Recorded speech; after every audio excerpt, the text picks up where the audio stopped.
e entrou um paciente com um quadro de um AVC hemorrágico extenso, muito grave. E esse paciente, ele ficou em coma vários dias, num coma tão profundo a ponto da gente questionar se o paciente já não estava num quadro de morte encefálica, que é morte. O coração bate, mas o cérebro já está morto e em breve todos os órgãos pararão de funcionar, né?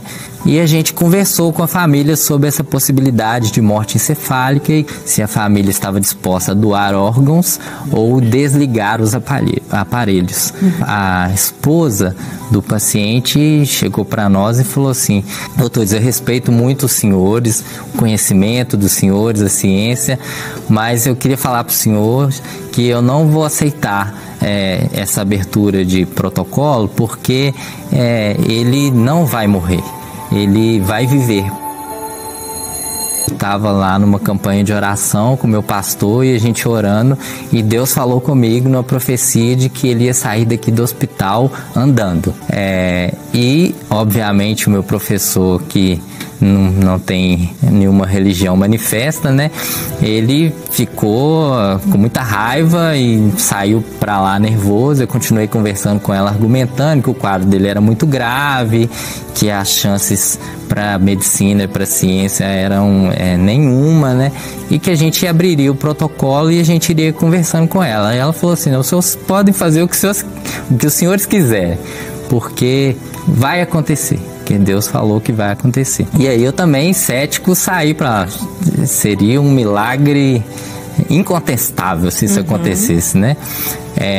E a gente abriu o protocolo de morte encefálica, e nos exames, a gente faz um dos exames, é o eletroencefalograma, que ele tem que mostrar que o cérebro não tem nenhuma atividade. E toda vez que a gente fazia o exame, o cérebro dele demonstrava alguma atividade muito pequena, mas nunca dava pra gente fechar o protocolo. E assim foram vários dias a gente mantendo ele vivo e tentando fazer o protocolo, e nunca dava certo porque sempre o cérebro dele dava alguma atividade, mesmo que discreta. E a lei é bem clara que qualquer atividade cerebral a gente não pode atestar o diagnóstico, né? E todo dia ela ia lá e orava pro marido, e teve um dia que ela foi com o pastor da igreja dela e alguns irmãos da igreja, e pediu para entrar, a gente deixou entrar, eles começaram a orar, começaram até a orar em um tom mais alto, e o médico preceptor lá falou: gente, esse povo tá gritando aqui, eles estão achando que aqui é uma igreja. Aí eu falei com ele, falei assim: deixa eles orarem lá, não tô incomodando ninguém tá aqui achando ruim, deixa eles lá manifestarem a fé deles, né? E eu fiquei olhando assim, quero ver se isso vai acontecer mesmo, né? De forma bem cética mesmo, sabe? E ela orava, e aí a gente dava sempre a mesma notícia para ela, que não tinha reversão o quadro, e ela: não, eu respeito os senhores, mas ele vai viver. Um belo dia eu chego lá para examinar esse paciente, e esse paciente ele abriu os olhos, e tinha vários dias que ele não tinha nenhum reflexo, nem a dor ele tinha. E ele abriu os olhos, e aí eu chamei o preceptor, falei assim: o paciente abriu o olho.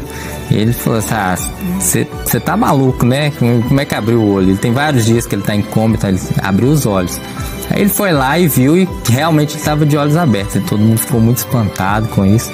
A esposa veio visitar no dia e falou assim: tá vendo, doutor? Falei que ele vai sair daqui andando do hospital. E aí foi passando os dias e assim, abriu o olho, mexeu um braço, respondeu o estímulo doloroso, e ele ia melhorar. Até um dia que ele estava consciente já. Não falava, mas interagia com a gente, e ele recebeu alta para a enfermaria, para fazer uma reabilitação, porque ele milagrosamente acordou. E ele foi mudando e fazendo a reabilitação, e todo dia eu ia lá na enfermaria, ia vendo, e ela: viu, doutor, falei que ele estava melhorando, e todo dia ele melhorava, um pouquinho de cada vez, até o dia que ele voltou a falar, voltou a conversar, voltou a comer.